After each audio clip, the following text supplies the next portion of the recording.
You're listening to WKDW Radio 97.5 and KDWRadio.com, broadcasting from the Bishop West Real Estate Mobile Tower right here in absolutely gorgeous Northport, Florida. We started out the day with a little brisk breeze, and I think it's finally burnt off, and things are looking really nice outside. So keep in mind, keep it slow on the way home, keep it safe. Keep your family from visiting you in the hospital and visiting others. Just slow it down just a tad. I know I always say it, but it comes from the heart. I truly mean it. You don't want to spend the next 3, 4 to 6 months in a hospital trying to figure out what happened. Just slow down and relax. I've got a very special guest in the house today, Mr. RJ Malloy. How you doing, buddy? I'm doing good. Glad to be here, John. Well, things are happening in our town and surrounding areas. And I first want to start out by saying, what have you been doing with applications from FEMA? I think I'm getting ready to hit about 250 since the day after the storm. We've been doing FEMA applications, and we've just started doing the SBA low interest loan applications.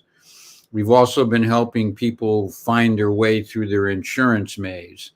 I'm at the chamber every Wednesday from about 10 in the morning to 4 o'clock in the afternoon. Not this Wednesday because of the holiday coming up. But all you got to do is call the chamber and set a time, and you can sit down with me and we go over whatever you've got. And if I can't fix it or know how to fix it, I can make a direct referral to somebody in FEMA who can for you. So same thing with the SBA side of it. We've got direct access now to their people. Give the overview of why you're qualified, like an attorney style overview. Well, technically, legally, I'm a board certified patient advocate, and that's kind of where my background comes together. Retired attorney, was not a member of the Florida bar, so I don't represent myself as an attorney. But I've had a long history of working through government agencies, and I worked for the UN at one point, so I know the game, the bureaucratic games. And we've been doing this for the last couple of years. During COVID, we helped businesses get close to, I think it was $900,000 in grants from the COVID program. So we've got some experience in how to put this together. And I've also learned over time what my limitations are. There's only so much I can do before I got to send you to somebody else. But whatever it is, I think it can be fixed one way or the other. And isn't there some beauty of the contacts that one you've made, and then you've been gracious enough to share them with me, and I've had people on the show from FEMA and from SBA, but to build these relationships when you're doing the paperwork style of things, to have that ability to reach out to somebody and kind of get some guidance on how to get people redirected. I would have to say that the FEMA and the SBA people in this area are phenomenal. They've sat down with me for lengthy periods of time, explaining how things work, explaining the Stafford Act to me, which everything we're doing in this disaster is based on that, how appeals work, how insurance coverage works. I've gotten a lot of good, solid information. And like I say, they're backups now. We can call them and they're willing to help whatever needs to be helped. And I have to say, too, I had to go personally myself to STI and meet with a FEMA rep to get some problems with my original application. And I'll tell you this, the day after the storm, I tried to do the app on my phone. I'm warning everybody, don't use the phone app. It screws up all the time. And then you got to go back and fix things. But anyway, to go back to FEMA, it's real easy. You go to STI, they sign you in. SBA and FEMA are in the same room, and they're there to help. They really extend themselves to help you get whatever it is that you need that they're capable of giving. And I have to say those guys are great. Hello to Mike, who was the guy that sat with me and got me through my stuff. And again, these are great people. They're here to help us. They're here to beat us up. They're here to help us survive and get to the, in fact, they call us survivors. And at first I was a little not happy with that, but I realized that's what we are. We're survivors. We just survived a natural disaster.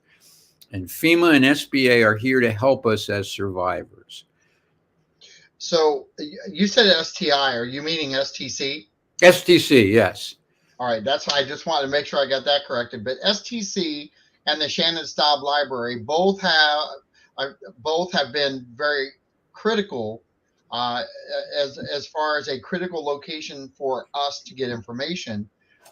Shannon Staub Library right now is being utilized in several different ways. First off, to do SBA and also FEMA applications and Q&As. The one thing I would say right up front is that if you've been denied by FBA or SBA or FEMA, that's your first denial. Continue to track on. Don't take no for an answer. Keep going back and try to figure out, because a lot of denial letters right now, from what I've been told from FEMA, a lot of those denial letters are because something is wrong on the application. So a lot of people right now are taking that letter as gospel and going, well, I'm not getting any help from FEMA. Well, it's because you didn't do the application correct, and they're not telling you to go in and do the application. They just denied the application you did. So the first thing is make sure your application is right. If you can't figure it out, go sit down with somebody and talk. There's nothing better than getting your case heard and your scenario heard one-on-one, so you have the correct guidance. And I'm sure that RJ will back me up on that. And without a doubt, I can get information into the system and I can help you to answer the questions correctly. But when you go sit down with the FEMA rep, they have direct access into the database. They can fix it right then and there for you. And the other side of it too is, remember that FEMA has a very robust appeal process. It's really easy. It's a simple letter. You fill it out, and the next thing you know, they want to work with you to figure out why you got denied and how you can fix being denied. And from what I'm hearing, I sat down on Wednesday with Manuel Portella. He's a governmental affairs specialist for FEMA, and he is a wealth of information. And he walked me through a whole bunch of things that I didn't know. These are the people that can help you get through. But he did talk to me about that first letter is not the end of the game. There's numerous appeals that can be filed. There's numerous corrections that can be made. And hopefully we get to the place after all that stuff is done that you got what you need as a survivor. And I've heard the good, the bad, and the ugly. As far as stories go. And the beauty with that is that the first correction with the ugly is it's not always as ugly as you think it is.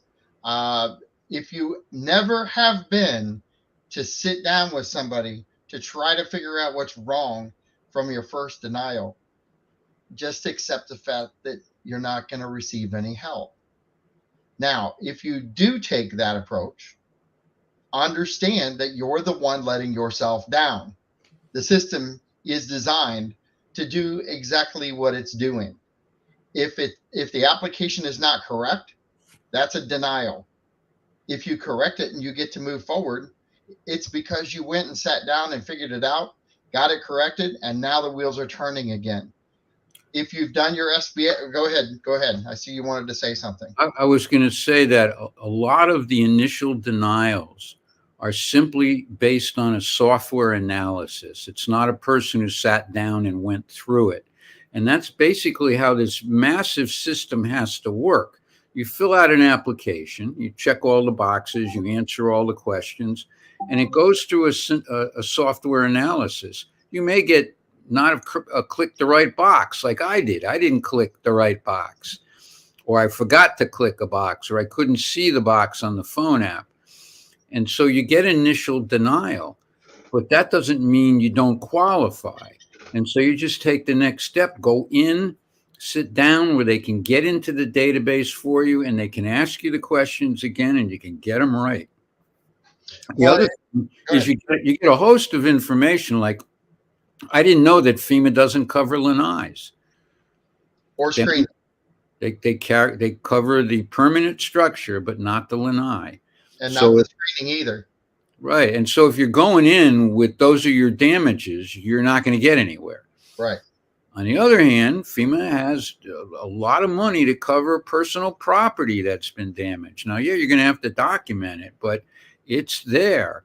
So there's money on the side for the structure, and there's money on the side for your personal property. And some people may have had minimal damage to the house, but because of water, they lost a lot of property. Or the lanai blew away and things that were on the lanai that are personal property got destroyed. So there's always possibilities in what you're doing. The hardest part is waiting, waiting for the adjuster to come out, talking to the adjuster, that sort of thing. But again, all of those things, say they offered you X amount of money and it's not anywhere near the max, you can go back and appeal that. You got to have the basis for it. You don't just appeal to appeal, but you can go back and say, well, no, the roof is going to cost twice that amount of money, so I should be able to get the maximum. So you got to get into the system. Remember, we're talking thousands of people having to go through this system in a very short period of time. And we've seen problems with FEMA. You may have gotten a letter that said you were going to get $700, right? And you're still waiting for the $700. I found out that was a glitch in the system. A whole bunch of people got it by accident. So, and they had to pull them back. So, it's a system. It has its failure. It has its positives. You just have to work through it and be patient. One of the things that I've learned, John, is I've stopped trying to set a deadline when I want something done. I need my roof redone. I need my kitchen redone. I want them all done by Christmas. No, that's not going to happen. And as long as you keep yourself on that type of timeline, you're going to drive you crazy. You have to get to the place where, yes, I'm going to get a new roof. Yes, I'm going to get a new kitchen. It ain't going to happen tomorrow. And I can guarantee you that another month from now, costs are going to come down. And so you'll be able to cover more with your insurance and your FEMA settlement and things like that. So don't try to push the timeline on it either. And, as far as the insurance goes, I've heard the good, bad, and the ugly there too. And I've heard a lot about a public, oh my gosh, you know what I'm going to say, I'm sure. Public adjuster, public assistant. Yes, public adjuster. Right. Your thoughts on that? Let me talk about how FEMA covers insurance, and I can move directly into that. FEMA doesn't care what your deductible is. That's between you and your insurance company. FEMA is not going to pay for what your insurance company is going to pay you for, because that would be a double dip. Now, once you've got the final settlement from FEMA, the final number, you can go back and ask for more. From the insurance company. You can then go back to FEMA and say, I've got X amount of dollars that I haven't been able to cover because my insurance comes up short. FEMA has funds for that. Here's the problem with the private adjuster. If you have regular insurance, yes, get a private adjuster, because we are seeing huge differences between what the insurance company offers and what the private adjuster is able to work out, because they're working for you and they're able to get appraisals and everything else done that your insurance company's not willing to do. So as far as FEMA is concerned, I don't know how well a private adjuster is going to do for you, because they're going to take a percentage. And that little bit that's left over on the other side of what the insurance didn't pay is not a huge amount of money. The maximum is $30,000, $38,000. Correct me if I'm wrong, John, but it's in that range. And if they're going to take 20% of that, it may not be enough to cover what you have to cover, the difference between your insurance and what FEMA is willing to give you afterwards. Now, the way that that's done is you file an appeal. So you've been not denied because you have insurance. You go get your final insurance settlement. That letter becomes key now to you filing your appeal. So I have an appraisal saying I need to do this amount of work to get this done. The insurance company only gave me this much.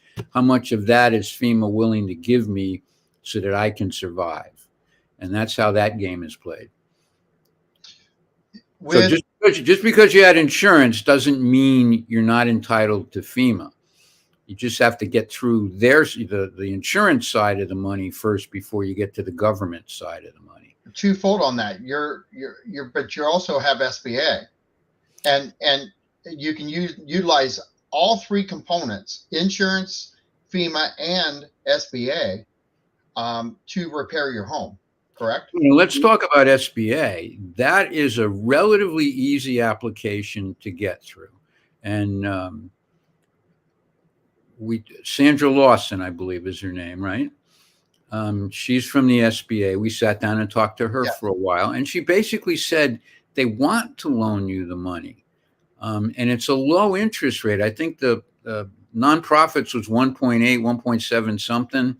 And it's only a point more for a private individual and for businesses. So where are you going to buy money for that rate? And it's a 30-year loan. So your costs for whatever it costs you for this year, you get to spread that out over 30 years through the SBA.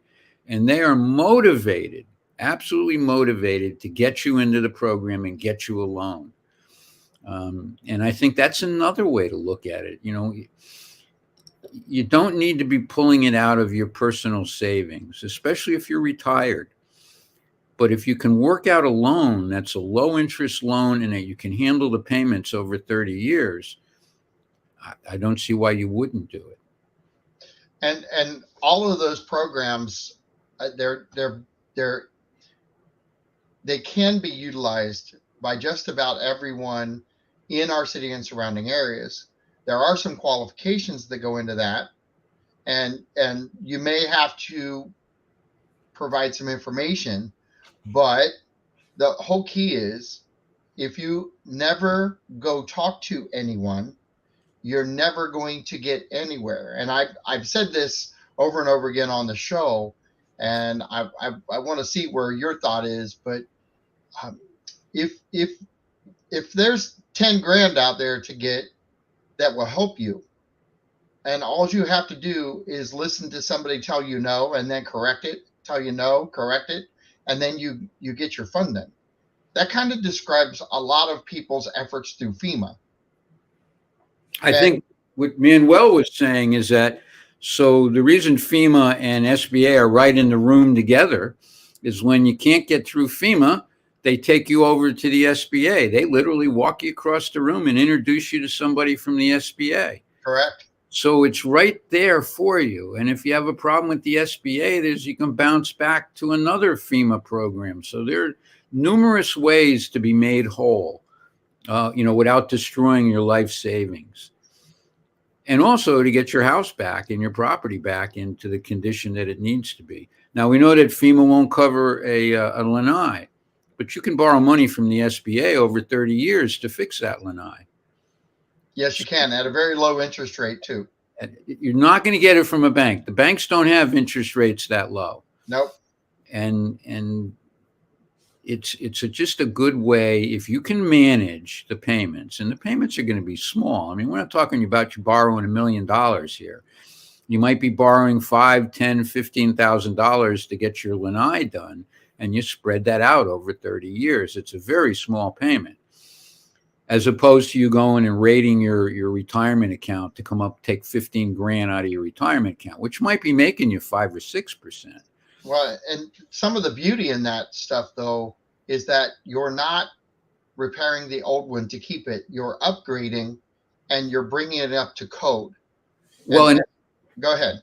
I was going to say it, and that's an important point, John, because the SBA and FEMA, but mainly the SBA, they have money for mitigation, it's called, and that's to upgrade your facility so that the next time there's a problem, you got better doors, better windows, whatever it's going to be that works in that mitigation world with them.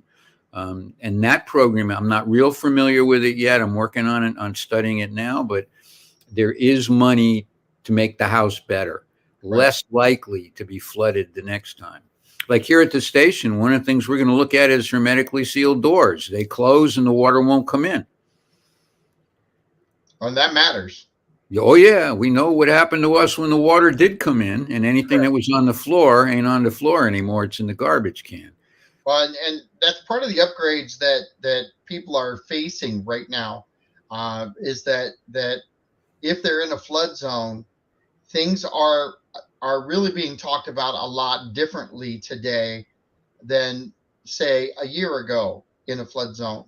Part of that is we actually flooded now, and there's been a lot of talk about a 50% rule.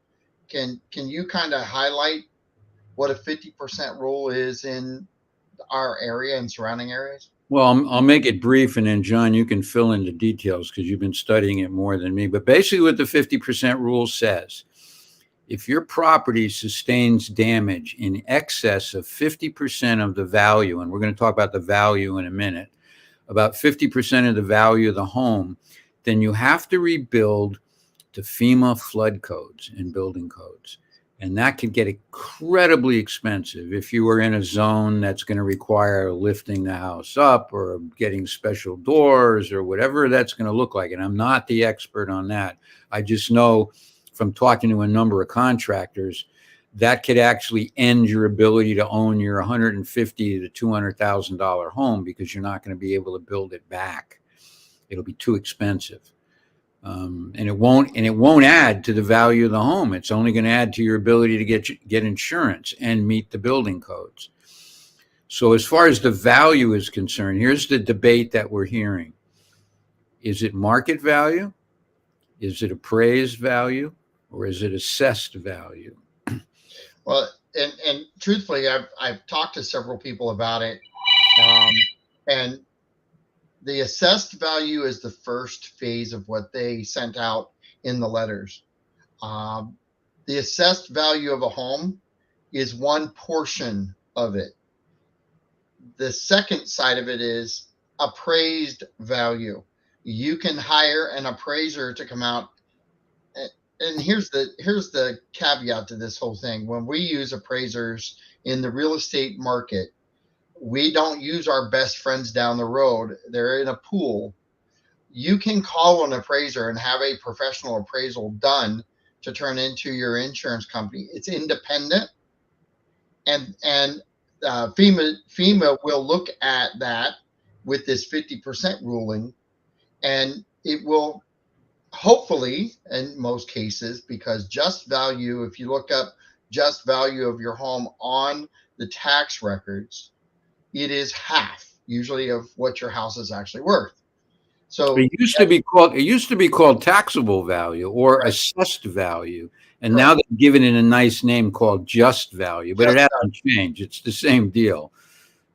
But the beauty in having an appraisal done on your home, especially if you know your home is worth more money, is that 50% then climbs. So let's just use round numbers, and we'll take a house that has a just value of 200,000.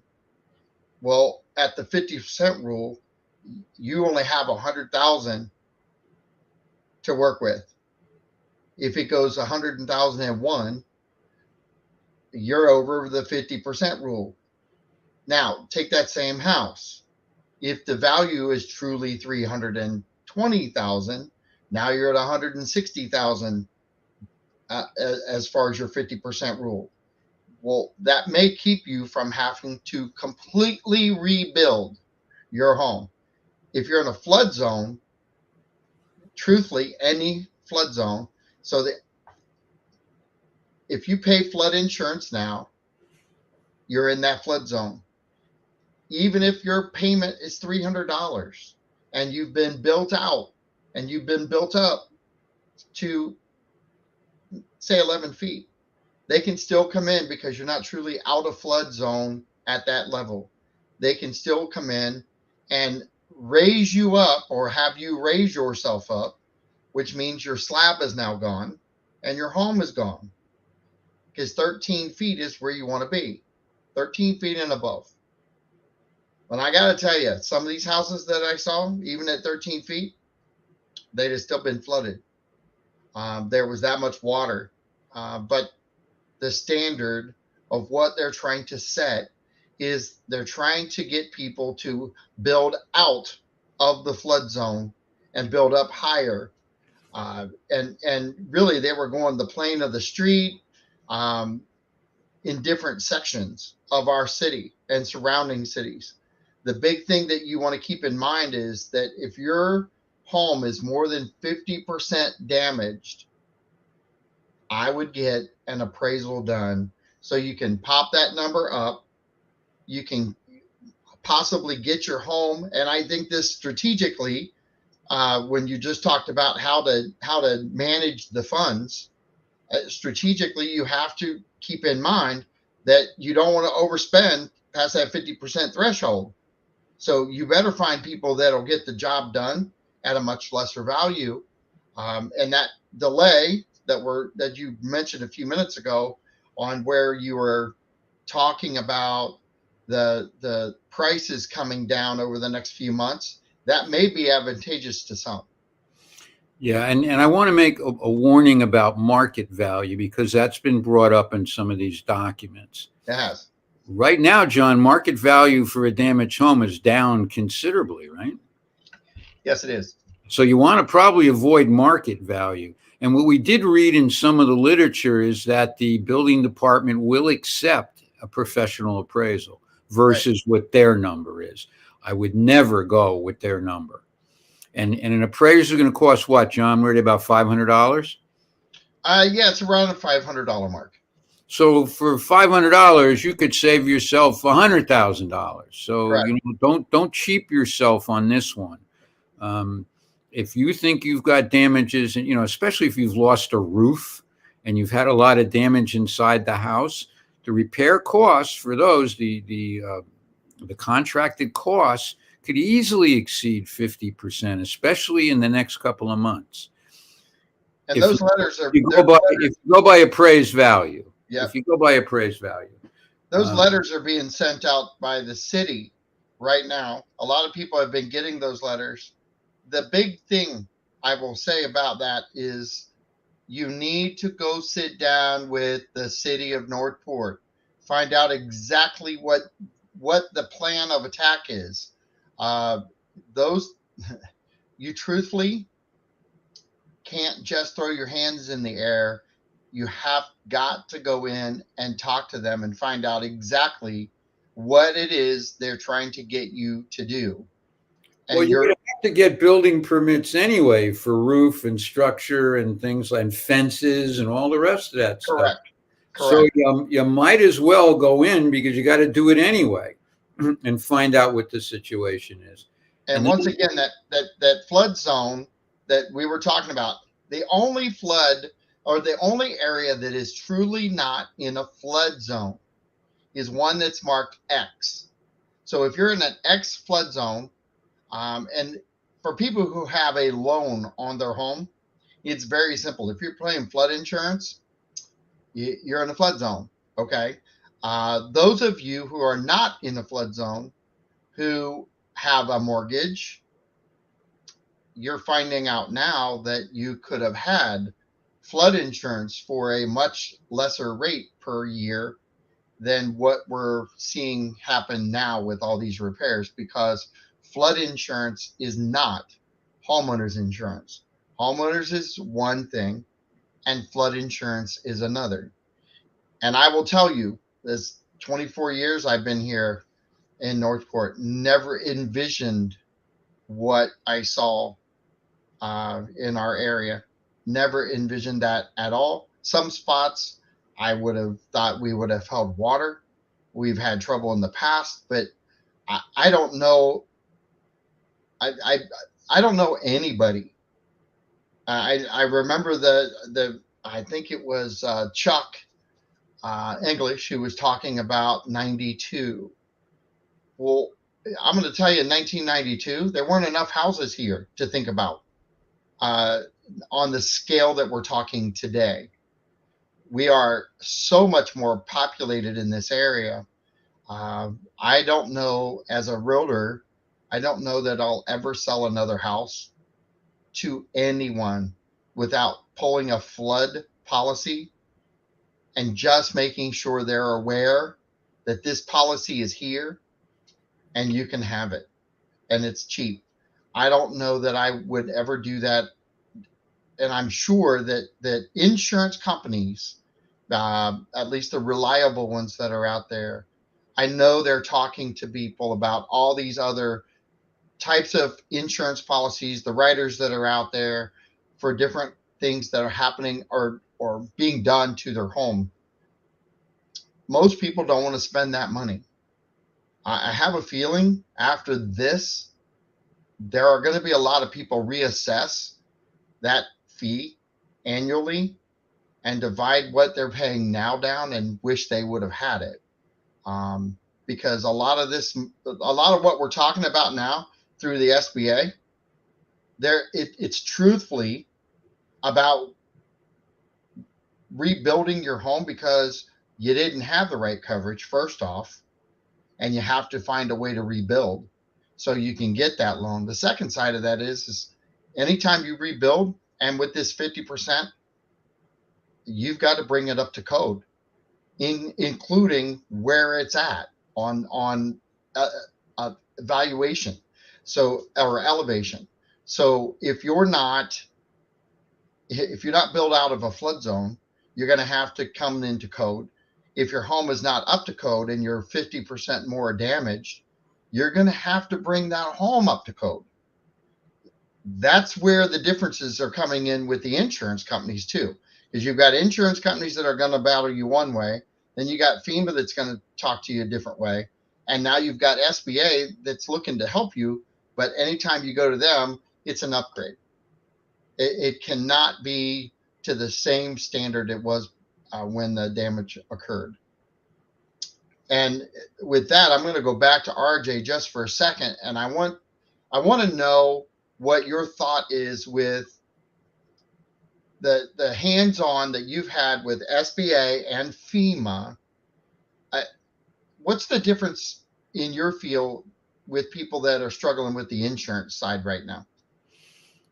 Well, we've got it on both sides. Like you say, a reliable insurance company, they come in quick, they do a thorough evaluation, and they give you numbers, and they ask you to submit quotations, for roof and things like that. And generally speaking, other than the debate over the deductible side of it, which is about 2% of whatever your insurance cap is, I think that, yes, that's not a problem. However, there's a number of insurance carriers that we won't name that are absolutely impossible to work with. And they're out there to lowball everything. And then you accept that check, and then you go call a roofer, and what you just accepted that you thought was going to get your whole house done doesn't even cover the roof. So you got to be careful with that. I've been telling people, if I were you, I would never accept the first amount that the insurance company offers me, whether they're a good insurance company or a bad insurance company. Because every time what a private adjuster does is they contest whatever that is, and they end up getting you more money. You can do that yourself without having to get rid of the 20% that you'd have to pay to a private adjuster. But in some cases, a private adjuster is the only way to go because they are going to protect you, and it's going to be worthwhile if it's a big claim. Well, and I'm going to ask you this question because I'm catching something that maybe I didn't quite get.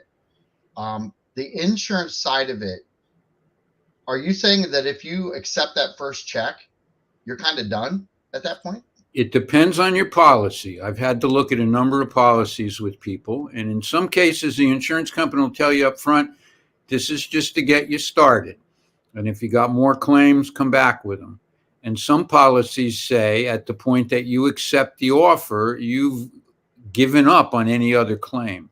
So you need to know what's in your policy, and neither John or I are qualified to tell you definitively what that is. You should be talking to your agent about that.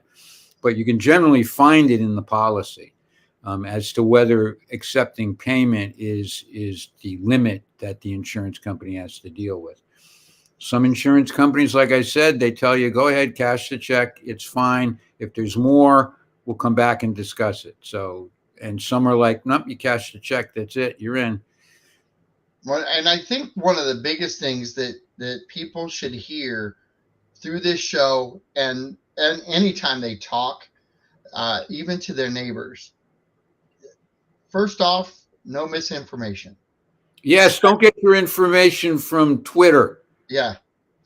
Second off, uh, if you've been denied the first time, go sit down with them and figure it out. If you're truly denied and you need another financial outsource, then go to SBA. If you go to STC at Toledo Blade and Price at the Shannon Staub Library and you sit down with FEMA and you're not going to qualify through FEMA, they will, like you said, walk you over and they will have that conversation to you about working through the SBA. I know we keep saying SBA, Small Business Administration. It doesn't matter right now. In this realm, they're here to help people that have been affected by the hurricane, and these loans are designed exactly for that. So take out who the initials stand for and just put in there, it's a low interest loan that you can upgrade and fix your property and pay it over 30 years. That's value all by itself. And really, if you've been turned down by FEMA, figure it out and then go to SBA and figure out if you qualify there for their loan structure. And like you said, and we've been told on this show before from SBA, they're truly here to help, and they even offer to help you write the letters to try to get things corrected. You're right, John. They are truly here to help us. And again, they see us as survivors. And I think that's an important point. We're not just people looking for a handout or an entitlement. We have survived a great natural disaster. And these people are here to help make us whole within the limits of what they have to do. And if you ever bother to look up the Stafford Act, you'll be able to see what the limits are of what they're able to do. But they really, truly want to help. They want to help you find a way. They're not here to deny you. The only denials come because they're statutory. This is the way it works. You have to qualify, blah, blah, blah. If you don't work here, we're going to move you here. And so the SBA has money for private individuals to help you with your house. It's called disaster recovery funds. And they've got also a lot of money available to churches and nonprofits. So if you're a church or a nonprofit that's had a problem, there are SBA low interest loans, 1.7, 1.8%, somewhere in that realm, to help you rebuild your church or your school or your nonprofit organization, whatever you may need. So that's out there also. Take advantage of it. Because what we're seeing right now, John, radio station survives on donations. Well, donations have pretty much dried up because people have to spend money on other things. But the SBA money hasn't dried up. And that's, I don't know that we're fully looking at the complete picture that we're battling right now. We were already battling financial crises in the nation with gas, oil, heating oil, electric bills going up, jobs, different things like that. Interest rates, as far as the mortgage loans, interest rates going up. I heard that. And, when you factor all these things in and then you sit back and you tell someone, hey, go look at this loan process, keep in mind that I call it free money at 2%. Because truthfully, there's nowhere you can go and get a loan at 2% right now on anything. And several years back now, we were at 3.5% and to buy the home. And truthfully, people thought it was kind of free money back then at 3.5%. The reality of the market is that we should really be settling in at that 6% range. If we could just stabilize the interest rate market, the houses would all kind of stabilize and at 6%. we have these fluctuations all over the place. But a 30-year fixed rate at 2%, fixed rate at 2% is not going to cost you that much over time. It's Even also if, to protect you from those market fluctuations, yes, it is. Yes, it because is. we know we're going to pop back up again. It's going to go down for a little bit, then it's got to go back up because inflation has not been tamed. So the Fed is going to add another 0.75% to the game, which translates sometimes into 2 points otherwise. So Here's the thing. Everything you've heard on this show should be encouraging. Vote Pete Emmerich. There you go. with my collection of Pete Emmerich koozies. Nice. All these things being said, shouldn't people listen to what we're saying, but hear these words over and over and over again? Go sit down and figure your own plan of attack out. Do not, do not talk to your neighbors because they didn't have success. Everyone is different. Everyone's scenario is different. And if you're just willing to take no the first time through, that would be your loss. Is that true, RJ? Oh yeah, without a doubt. Don't take no for an answer. I mean, obviously, there's only so far you can push it, but you don't know how far that is until you push it. Right. So I think it's important that you stand up for what you believe you're entitled to, and watch out for the misinformation. Of the many applications that I looked at, I had somebody come in and tell me, "Well, I heard that FEMA is going to give me up to $9,000 to get rid of my yard debris." No, they're not. But he said, but I just went out and contracted and I owe the guy $9,000. It's like, I can't help you. Who told you that? Well, my neighbor told me that. Stop that. Go to the source. They'll tell you. And it's real easy. The FEMA at STI is not STC is not busy. They're not busy. You don't have to wait for hours to get in like we had to do the first week of the storm. You can get in there and get out within 45 minutes to an hour at the most, depending on how much yakking you need to do with the adjuster. Go find out what the real world answers are. Calling is still difficult because you're going to have to wait a long time. And if you decide you're going to call, at some point they're going to give you the option of a callback. Take it, because they'll get back to you quicker than if you stay online and wait. So, and they're open until 11 o'clock every night. You call it 9 o'clock and you'll have a much less wait time, but it's still better. It is still better to go in physically. I went in with some documents and they got scanned and entered right away. So take advantage of what's here in the area and don't go by what you hear on Twitter or at the clubhouse or whatever, because a lot of it is bullpucky.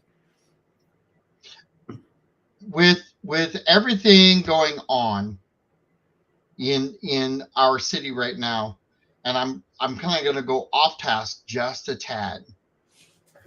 What do you think of the recovery that the city has put together? One of the things that I've heard people talk about are these big trucks going around. These big trucks were contracted prior to this storm because they planned for a hurricane, because we've had situations in the past. But the planning of this whole thing, the how the city has really fixed 4 bridges and got them up and running, managed the trash pickups, got the water back up and running, even though it was majorly compromised. What's your thought on that whole scenario? I'm kind of proud of our city. They really did a great job. This was a horrendous disaster. I mean, we had roadways washed away. We had places that never have flooded before float away. We had houses blown away. We had power lines, trees, all kinds of things down.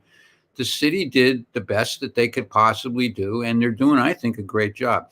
Let me add to that. If you're in the county and you have debris on the street, and you think that waste management is going to pick it up, they're not. Contractors are picking it up. Waste management was not contracted to pick up the stuff on the street. They're only contracted to pick up your cart. Now, what waste manager is going to tell you is, well, you know, we can bring a dumpster in for you for $480 or whatever the heck it is, and you can fill it up and we'll take it out. You don't need to do that. You just need to be patient because there's a limited number of these big trucks around, but they're doing a hell of a job picking stuff up. I forget many 100 tons they've already moved out of the area.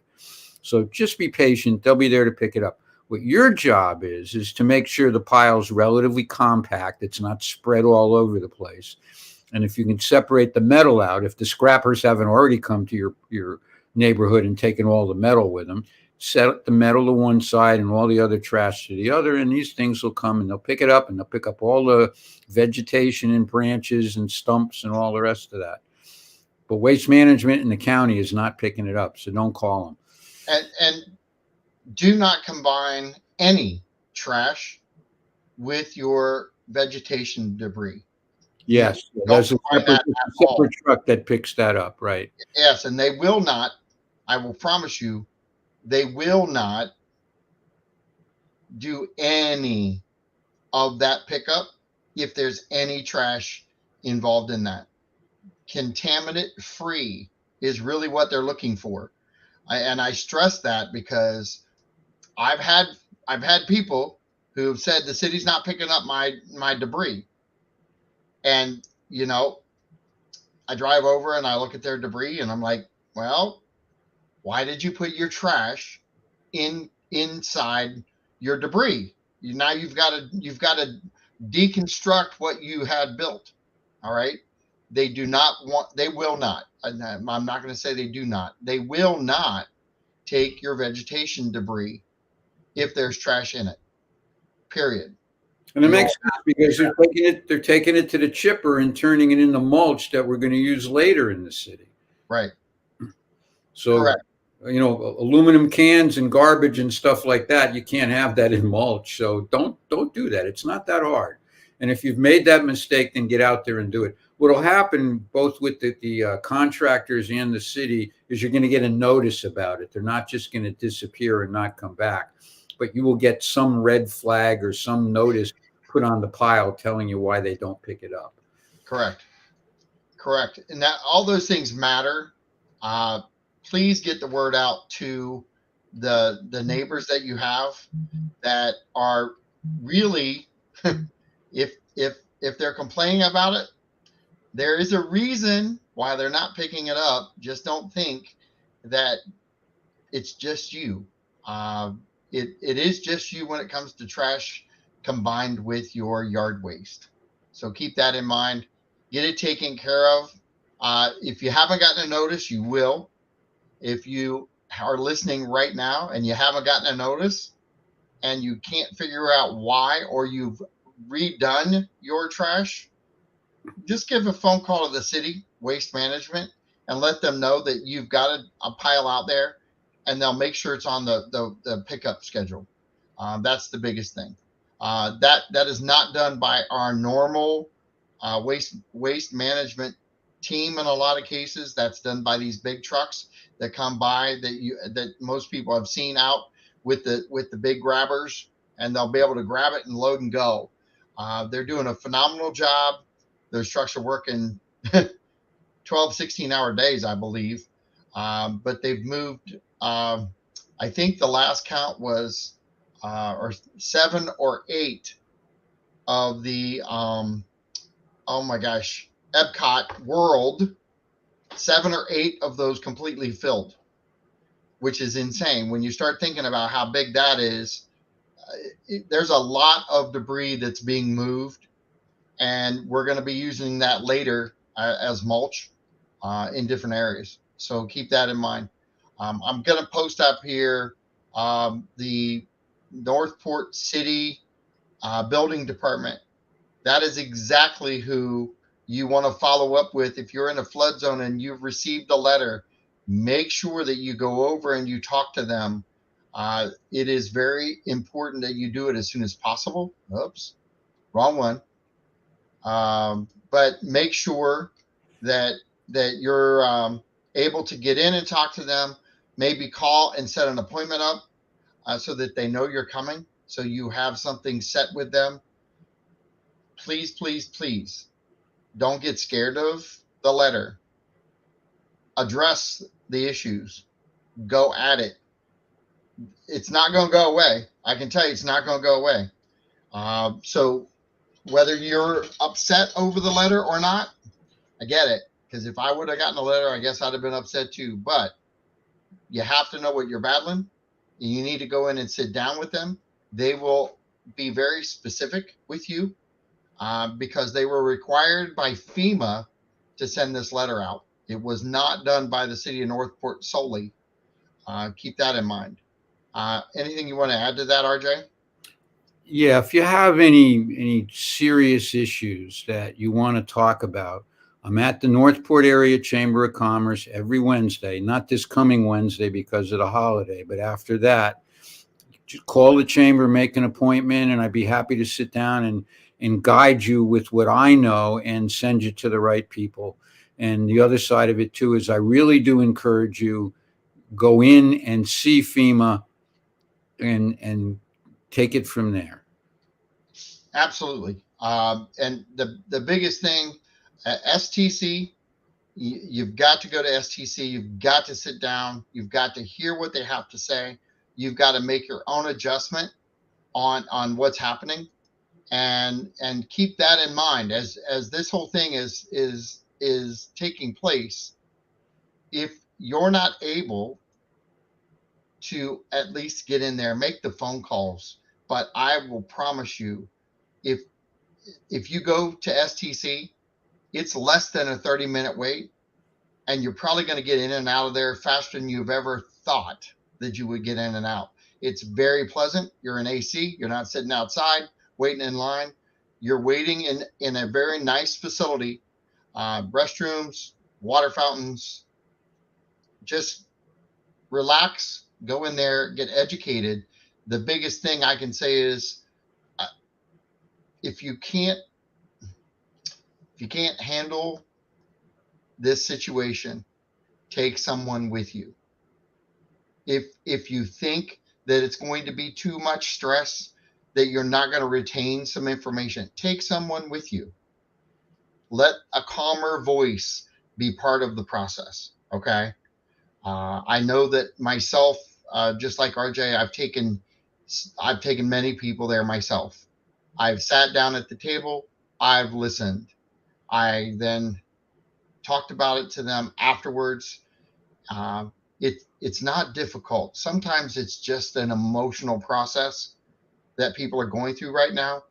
And, I've been blessed, and I'm going to throw it back at RJ here in a second for last minute, but I was not affected with damage. I've been affected by others' damage. So my handling of things are a little different. Your place, you had a lot of damage at home, and you spent time at the bridge doing applications, and now you're still doing applications, and you're dealing with all these things. 2 locations, your home and the station, both in disarray at the same time. Go ahead. Well, I have to say, as far as the station is concerned, our incredible volunteers told me to stay home. We'll take care of it. And they did. Common Grounds is open again. The radio station is back on the air. The tower is still in the crank down mode. That's going to go back up early in the week, back to full height. And we're only running the transmitter in test mode. But we will be 100% back on the air sometime next week. And again, that's because of people who came up with money and said, here, let us help you. And people who came are volunteers who said, we can fix it. We can do it. And they did. And so we're back up. As far as my home is concerned, I'm going back to what I told you about time. Yes, eventually I will have a new kitchen. Eventually I'll have new ceilings. I just don't know when.